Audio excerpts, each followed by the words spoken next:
It's a good thing you're here. You caught a weird one last night. That's it? No hug, no kiss, no welcome back? You don't deserve these lips. Way I see it, you finagled yourself a month-long paid vacation, you bastard. Besides, Captain's pressing me on this case. Oh, yeah? What is it? You didn't hear? Last night, some psycho froze a cop to death. Froze her? Yeah, told you it was weird. Come on, Enigma's waiting for us. Frozen.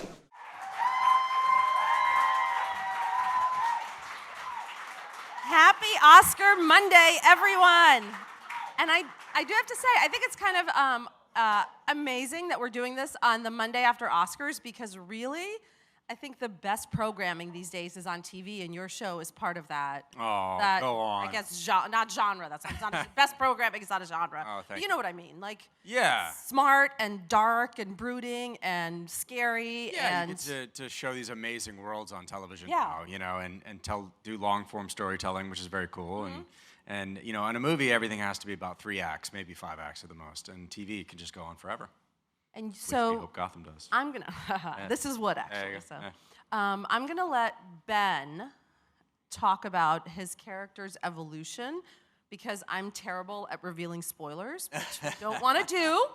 And having seen the first 2 episodes of part 2 of season 2, God, that was very convoluted. But Yeah, I know. What do you feel comfortable saying that Jim Sure, Gordon goes sure. through? So where we left off, first half of season 2, Jim put 2 bullets into Theo Gallivan, the bad guy.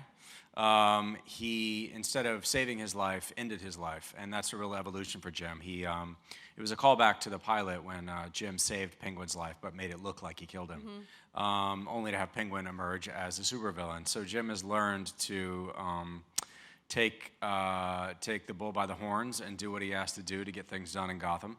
This is a trajectory that's going to sort of spiral him downhill. He has to pay the price for what he did. He's trying to cover up his crime, and this leads him into murky territory, not just at his work with Captain Barnes, played by Michael Chiklis, as his boss, but also at home with Lee Tompkins. His relationship with her starts to feel the effects of his moral flexibility, if you want to call it that. It must be really rich for you to play someone who's you know, at first was such a heroic, noble person, and now we're seeing that he's actually a really great liar. Yeah, it's a lot of fun. Yeah, he was such a noble guy that he was kind of a pain in the ass, a little bit in the first season, and he kept solving the crimes and kind of putting away the bad guys. And it's, you know, that's a good story, but you can only tell that story so often and for so many times in a row. And so we wanted to mix it up and to show that as in our story, Gordon is kind of the precursor to Batman. He's the lawman trying to hold things together until Batman can emerge. And there's a price to be paid in Gotham. You know, you can't deal with all of this villainy that surrounds you without succumbing to it yourself. Not necessarily being bad, but doing what you have to do to take care of the bad guys. So we're talking about that sort of creating that hardened noir detective that Jim Gordon should ultimately become, as opposed to the sort of Boy Scout, you know, do-gooder. Like, where the ends justify the means, or do they? Right, and that's a scary place to get to, and great fodder for all cop shows. But you know, in this world, what's great is that the villains are larger than life. So Jim can be the one firmly with his feet firmly planted on the ground. But what happens when it's the muck, when he's in the sort of moral abyss? You know. Would you make a good cop? No, I'd make a terrible cop. I did this other show called Southland that was a cop show. And yeah, thanks, man. Cheers. And we did a lot of training with the LAPD, and I was, out of the 4 main cast members, Regina King, Michael Cudlitz, Sean Hattasey, and myself, I was number 4 in the in pretty much every category. Michael Cudlitz is an amazing shot. Regina King is an absolute badass. Like, and Sean Hattasey is fast as hell, like sprinter speed. Well, you're a good driver, probably. I could drive. Yeah. That's good. Actually, I mean, that's true. Cudlitz wrecked some couple. I never wrecked any cars. So See? I'm a very good driver. I'm an excellent See? driver. Yep. And here you are downplaying your detective skills. I know. I got it. What of yourself do you see in Jim? What's that? Whatever yourself do you see in Jim, whether the first iteration or kind of what we're seeing of him now? I hope not much of Yeah, what hopefully we're not the seeing new now. stuff. You know, I try to do the right thing. I try to be relatively transparent in what I'm doing. But you know, Jim is definitely more heroic than I am. But it gives me something to aspire to. And why do you think Gotham has resonated so much with people? Because it really kind of came out of nowhere, and fans are pretty rabid about it. I'd say. Thanks. Well, I think you know these characters are beloved. You know, we're playing iconic characters that have been around for 75 years in the comics, and so there's this global fan base that's already predisposed to at least be open to the show. They're not necessarily predisposed to love it because they're very picky. As we've learned when we've made mistakes. And I think you add on to that what's just a great conceit anyway, which is a rookie detective, a morally scrupulous young guy in a completely immoral land, meeting a young man who is the future prince king of the city, and bonding with him and saying, I'm gonna help you, I'm gonna be your mentor, I'm gonna solve your parents' murder, only unraveling a larger conspiracy behind that. It's a great premise for any series, even if it didn't have these iconic characters in it. And I know you're very involved with the writing and the direction that the story takes. Were you guys in any way looking at the Christopher Nolan films as kind of the future that, or do you know, do you know as your inspiration to what the story will eventually become? We were looking at them more aesthetically than anything else, because obviously this is a precursor to everything that's happened in the films. So it was more of the feeling that this was really happening, that the personalities, even if they were over the top, particularly amongst the villains, they were all grounded in a certain demented reality, that these are real people with real problems who choose to handle them differently than the rest of us by, you know, perpetrating evil. And we also wanted to mix in a little bit of the Burton color scheme, the Tim Burton films and the colors, but not going into Batman and Robin territory with like nipple. Oh God, we can't even like rehash that suit. Yeah. Joel Schumacher, an excellent filmmaker, not his best moment. Yes. I think George Clooney would be the first. Well, he's actually been the first to point out. Yes, no, Mr. Clooney has pointed that out numerous times. I don't need to add to that. On many occasions, yes. And I know you referred to mistakes that you guys had made in terms of plot.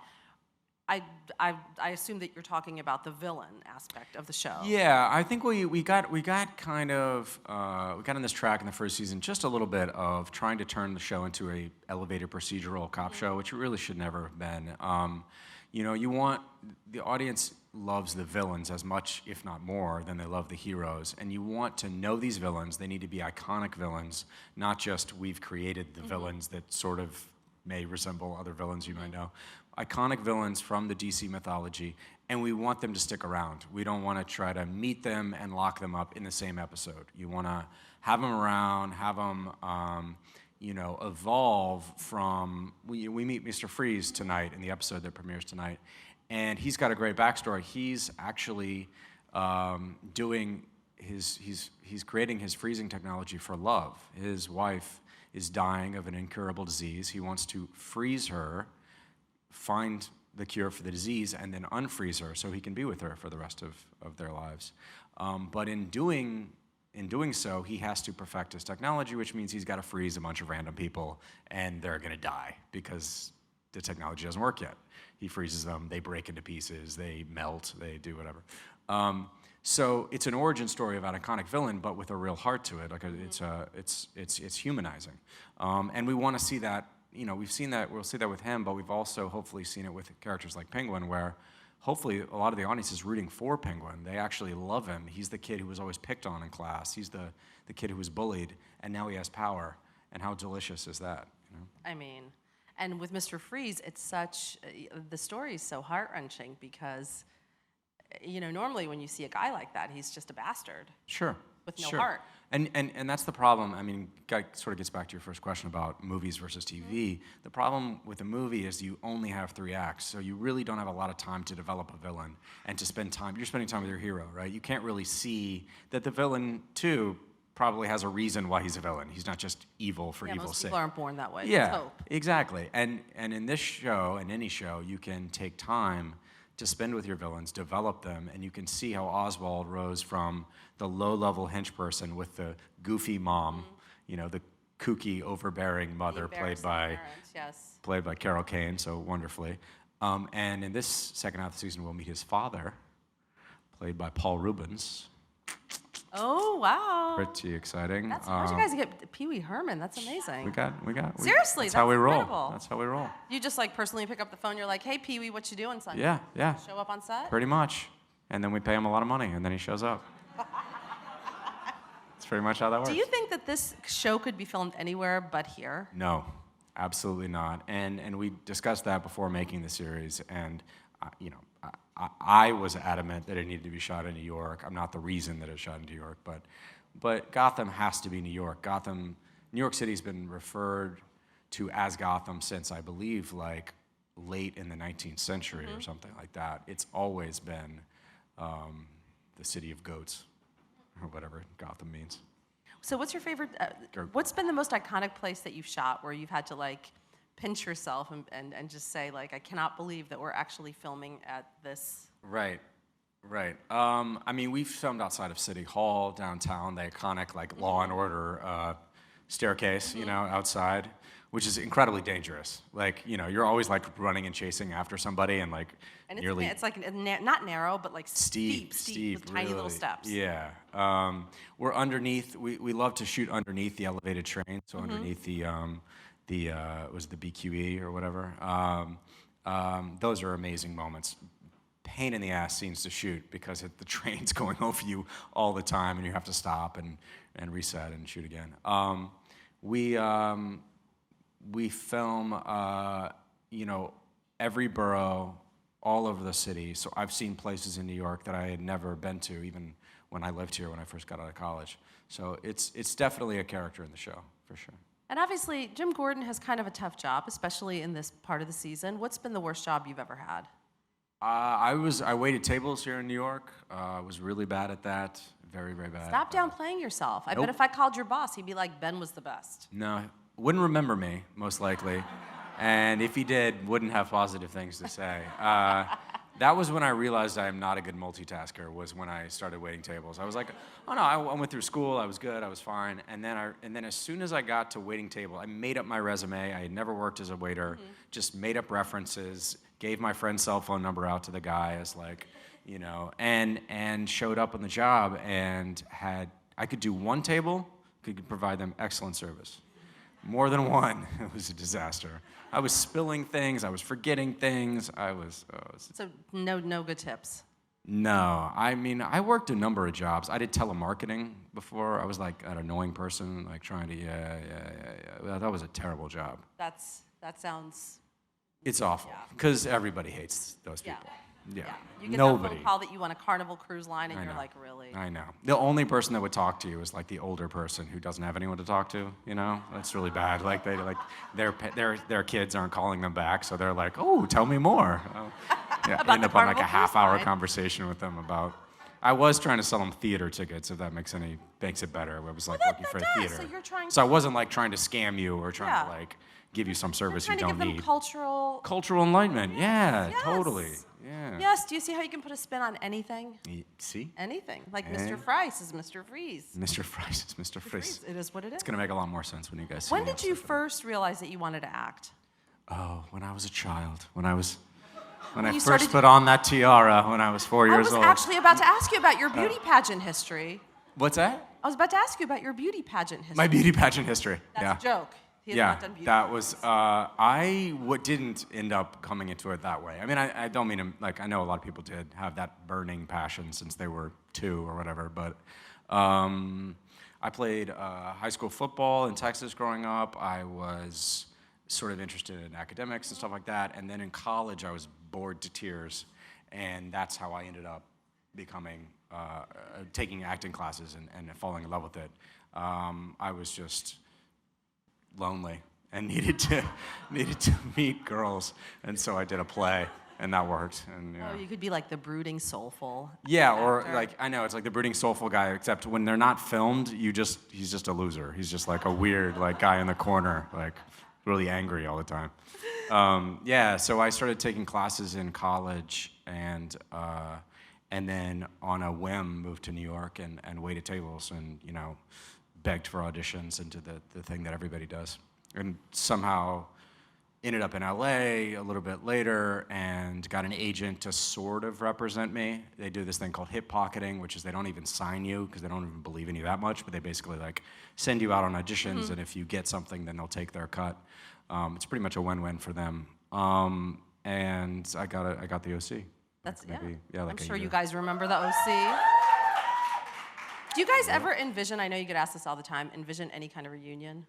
We're gonna do a crossover. We're gonna do a Gotham OC crossover. Crossover? You heard it here first. Wow. So who's gonna play the supervillain? I mean, pretty much all of them, right? Like anybody could play a supervillain. Sandy Cohen will not be a supervillain. No, I see some of the castmates, some of my castmates sometimes, but I don't know if that's really a reunion type show. I mean, it was that thing that burned bright for a second and then it died. It was only on for 4 years, so I don't know. I don't feel like it's a Fuller House kind of a situation where there's this dying need to have a reunion. Like the nostalgia factor. No, I don't know. Do you watch a lot of TV yourself, or are you so immersed in your own show that when you come home you're like? I binge. Yeah, I binge. do? I'm caught up on Transparent, which I think is fantastic. It's just getting into Better Call Saul now. I wait until they're all queued up and then I can knock them down. In just 12 hours. Yeah. Yeah. Yeah. Are you by chance watching American Crime Story? Oh, O.J. Simpson. Oh, it's so the good. O.J. Simpson story. No, I have not. See, I gotta wait for it to. Yeah. I hear it's amazing. I feel like I'm being paid by the network to to promote it, but it really No. is so good. I heard it's awesome. And what's your? I mean, your show is so much about vice and bad people and bad things. Right. What is your secret vice? My secret vice. Addiction to Twizzlers? Food. I do love food. I really love food. Yeah. I have a deep burning love of anything with meat in it, barbecue and burgers and things like that. I don't. Yeah. Vice. No, that's No. actually a pretty good vice. Vice. Laziness.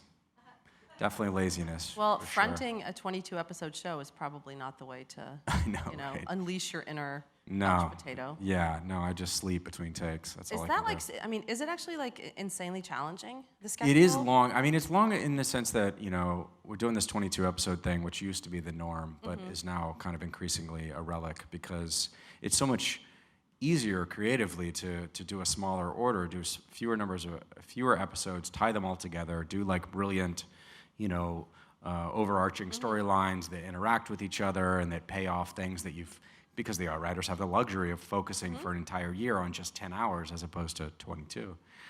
22 is a challenge. It's sort of like, an oil tanker. It's like you set off in one direction and you really can't change course. Like you're sort of like going in that direction. So you just hope that the plot lines have been set up correctly and it's going to pay off. But I give the writers a lot of credit. They do a good job. I don't know how how do you even keep things consistent and We have a very talented continuity? crew and cast, and people work their butts off, 14 hours a day for 10 months straight, with weekends off. But yeah, it's a lot of work. And where do you want, when season 3 comes back, do you want Jim Gordon to be darker or lighter or somewhere in between? I think he should be. And I don't mean like tan, like Yeah. beach and not I will SPF. be more tan, that's for sure. Okay. After our spring off in hiatus. New York, yeah. I would say he should surprise us. I think we've seen the good in him in the first season with his sort of Boy Scout, naivete when he first enters the GCPD, and then we've seen him go bad, or we will see him go bad. But let's see what else there is out there that can surprise us. I think he's capable of a lot of things, and I think being underestimated is a good thing for him. And before we turn it over to the audience, I have one last question. As the mom of a 5-year-old obsessed with every manner of superhero and comic book, were you a big comic book person growing up? Yeah, well, I was. You're like growing up. I still have spent all my money on it. I was a fan. I watched the old Adam West Batman show in the afternoons with my brother. Growing up in Texas, I remember reading Iron Man, the comic, which was, I'm proud to say, I was, I don't think that was the most popular comic ever, and then Downey changed the game. So I was aware, and I was not an aficionado, but I was a fan. I think everybody's a fan of Batman on some level. It's a universal story, universal concept. Everybody wants to be able to get vengeance on those people that have wronged us, And not be able to be recognized. Exactly. And have some cool toys and gadgets and money. And you have a butler that does whatever you want. Yeah, that's pretty cool. I mean, I would totally take that. Not bad at all. Yeah. Do you have a butler? I do not yet. I'm trying to get to that Kanye level where you travel with a personal or Diddy. umbrella. Yeah. I'm working on that. Not working out so well. Well, maybe next year. Season 22 of Gotham. There you go. And here we have someone in the front row who has a question. Hi. What's your favorite villain, and also what's the on-set vibe like on Gotham? My favorite villain, I was always a fan of Riddler growing up. I liked his sort of more intellectual approach to his crimes and sort of taunting the police by leaving riddles at the scene so that an intelligent cop like this guy could figure it out. We're gonna see in the second half of the season Nigma merge much more closely into his villainous self, and the things that he's been doing. Talk about sort of crimes that have gone unpunished. What Nigma's been doing has been people have been unaware of what he's been doing up to this point, but he's gonna really pay for what he's done, and that'll lead him into direct conflict with Gordon. The vibe on set is great. The vibe on set is, it's hectic because we got to make a show, but it's amazing cast, amazing crew, pretty chill, pretty light, not too serious because the show's so darn serious. Everyone kind of hangs out, has a lot of coffee, and shoots this show 10 months a year. Yeah. Under the BQE. Under the BQE. As it should be. Next question. Hi, Ben. Hey. Good having you here. So playing James Gordon, did you have to draw from the actors who played the role prior to you, or did you, do some research as well? I'm aware of some of those portrayals, certainly, because I watched the old Adam West shows. I've seen all the movies, but I didn't really want to do a version of anybody else's Gordon. The Gordon that has been in pretty much everything we've seen live action is so much older than this Gordon. He's the commissioner in almost every version that you've seen live action. And this guy's a rookie cop. He's moral, he's ambitious, but he is far, far away from running the entire, GCPD. And that was my gut instinct, and I went to Jeff Johns, who runs DC Comics, and I said, what do I do?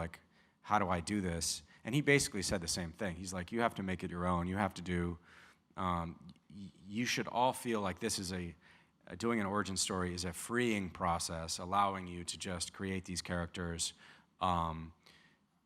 You will still be on the same track as the older versions of them because we think we've cast you well, but you need to make it your own. And so that's what I've done. Next question, please. That's you. Hi. You're it. I meant, Hey. I used to love the OC, so hi. Did you used to love it? Do you not love it anymore? Or? It's cool. It's fine. I don't. She had an epiphany last night. She's like, whatever. I don't I'm love over it it. anymore. Yeah, I don't know what to say. No, okay. I'm sure. Okay. So if you could be any superhero or play any if you could play any superhero, who would it be? And if you could have any superpower, what would it be? Ah, gotcha. I would. I actually really like Iron Man. I can't do it as well as Downey, but to be Iron Man would be pretty badass. I'm switching DC to Marvel, which I know is Terrible. I'm gonna get a memo about that. Well, oh, yes, you will. Uh-oh.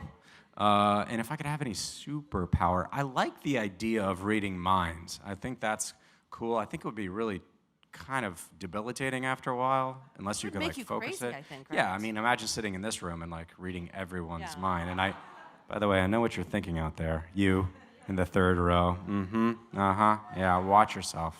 Watch yourself. Naughty thoughts. Naughty thoughts. Or wait, what was that? Was that him? I think that was him over there. Yeah, I see you. I see you. Dirty boy. It would be like What Women Want, but just Exactly. much tougher. Exactly. I think What Women Want really, I think I speak for everyone in the room here, really captured the essence of what that would be like in a real way, in an honest way. Yes. One of Mel Gibson's finest performances, in my opinion. And last question, please. Hi, Ben. Thanks for Hi. coming. Sure. Definitely agree that What Women Want missed out on an Oscar a couple years Thank back. you. Thank you. And he's white. He should have won. Exactly. Shoo-in. Don't even get me started on the lack of roles for white people. Don't know, right? even. That's a whole We could do a separate- 3.5 Yeah. hour Oscars about that. Yes. Anyway. I just actually binge watched season 1 and 2 of this over the past 2 weeks. Obsessed. Nice. Thank you. So my question to you is, what's been the most fun or difficult scene to film over those 2 seasons? There's a scene that's coming up that was really difficult that involves Jim losing something. I can't tease it much better than that, unfortunately, because it has yet to air. The scenes that are the most fun, I mean, honestly, so much of this is fun. It's in different ways. I mean, doing big action scenes is fun because it immediately become a 13-year-old boy playing or 10-year-old boy playing cops and robbers with my brother in the backyard or whatever. And then the scenes with these iconic backdrops, whether it's City Hall or our beautiful sets like the GCBD set, you just feel this grandeur about the whole process. It immediately transports you into the mind of a child, seeing this world and imagining every aspect in a three-dimensional way, which is different from the Adam West version of the show, which was like pretty cartoonish. This is hopefully deeper. So I have that experience of almost daily of being grateful for it. I wish I could tease the toughest scene, but I think it'll be pretty apparent when it airs. When you see it. And not for nothing, but the set designs and the costumes are so detailed and intricate and beautiful that They are. you really do feel like you're in this crazy world. Yeah, and we especially get the asylum scenes are like. Yeah, I mean, we have top-notch people. I mean, Richard Berg, who does our production design, was nominated in his guild. Both of our cinematographers were nominated in their guild, which was the only network show to be nominated, and both of them were nominated. I don't think it's ever happened before. Costume design has been Emmy nominated. I mean, really, really well done. And the show comes back tonight on Fox. Yes. At not 8 o'clock? 8 o'clock. Or 7 o'clock if you live. We're in the East Coast. Midwest? That's Okay. the only one that All matters. right. 8 o'clock. Okay. 8 o'clock. Thank you so much, Mr. Thank you. Ben Thank you very much. McKenzie.